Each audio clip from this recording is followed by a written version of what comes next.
ఎందుకు కబురు చేశానా? ఒకసారి నీకు సూచించిన ఒప్పందానికి నిన్ను ఒప్పుకోమని చెప్పడానికి. ఏమిటా ఒప్పందం?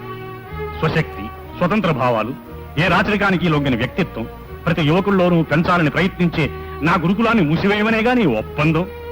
నేను ఆ యువకులు నియంతృత్వం నెరపే ఒక వ్యక్తికి, ఆ పరిపాలనా వ్యవస్థకి నీలాగా దాసోహం అంటే ఆభరణాలు, ఐశ్వర్యాలు నాకు ఇస్తానని చెప్పడమే గాని ఒప్పందం. అవును రవీంద్ర. అయితే అప్పుడు చెప్పిన జవాబే మళ్ళీ చెబుతున్నాను.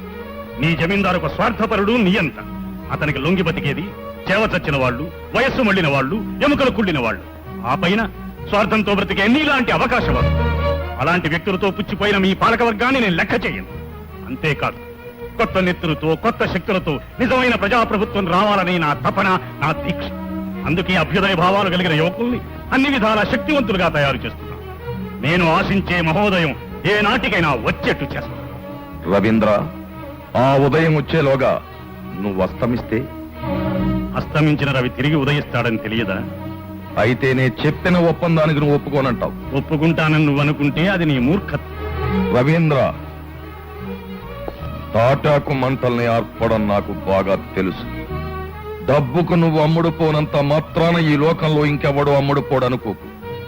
నిన్ను కొనలేకపోయినా నువ్వు తయారు చేసిన నీ శక్తుల్ని కొనేస్తా.